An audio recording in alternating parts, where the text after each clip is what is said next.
Mr. President, I have two topics I want to talk about today, and one is Iran. There is no question that Iran is the principal state sponsor of terrorism in the world. Both the Obama administration and the Trump administration have without hesitation made that point.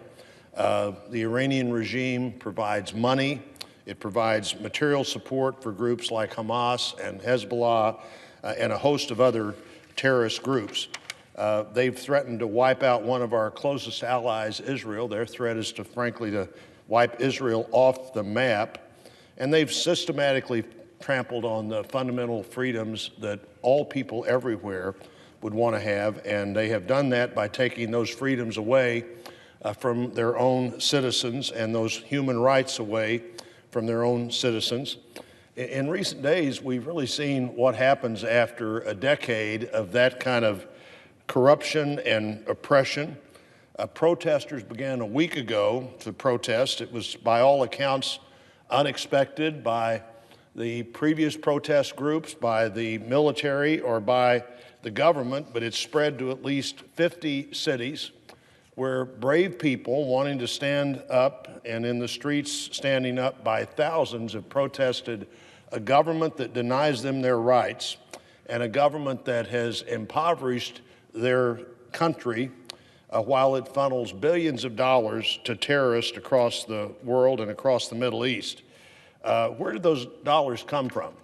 Now, unfortunately, Mr. President, too many of those dollars came from us.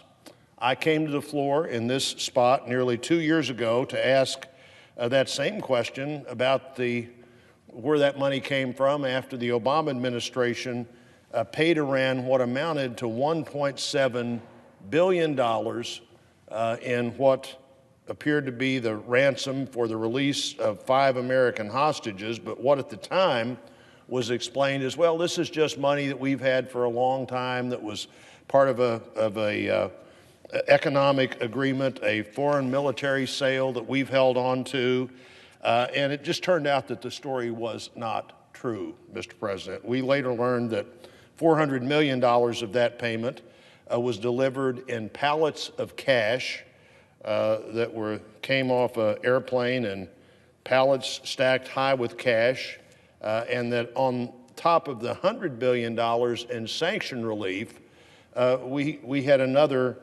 billions of dollars in just straight cash. The sanctions relief under the terribly thought out Iranian nuclear deal, and the cash to apparently grease the skids so that that agreement and others could happen. We've heard of other things in recent days where the administration turned its back on bad things that were happening in order to see that the Iranian deal was going to go through. Now, if the Iranian deal had been a good deal, that would have been one thing, but to turn your back on bad things so that another bad thing can happen is even worse. And so where's this money going?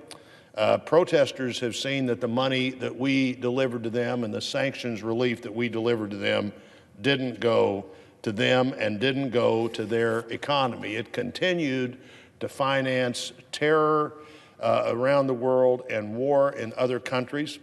The State Department, once again, in their assessment said this. They said, quote, Iran remained the foremost state sponsor of terrorism in 2016 as groups supported by Iran maintained their capability to threaten U.S. interests and allies.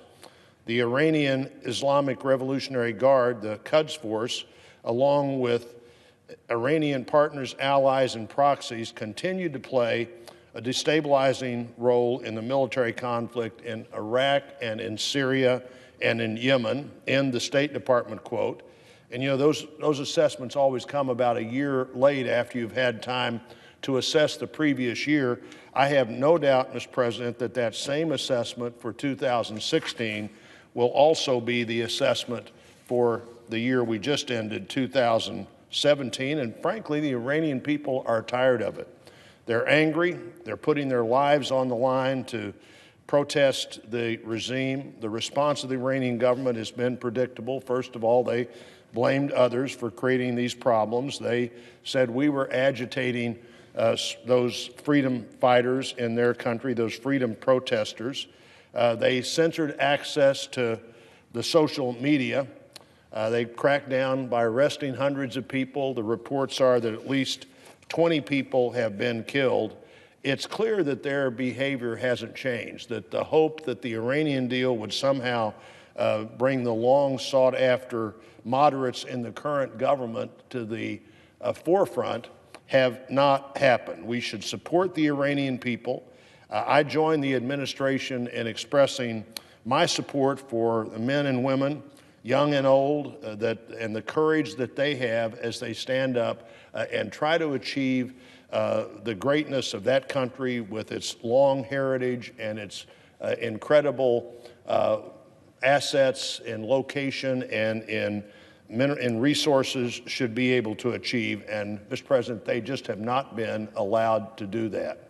The last time that happened, our country was very quiet. This time, our government is speaking up. Hopefully, others will join. The European countries have more economic impact in Iran than we do, and there's a good reason for that. We've been very thoughtful of wanting to support this regime. They have not. It's time for them to speak up as well. And so, Mr. President, I join the administration, I join the President, I encourage Friends of Freedom around the world not to let this moment pass again, not to one more time act as if nothing has happened and somehow this is exactly what the Iranian government says it is, because it's almost never, Mr. President, what the Iranian government says it is. And we wish for those who care about freedom to stand up and defend and encourage those who are seeking greater freedom.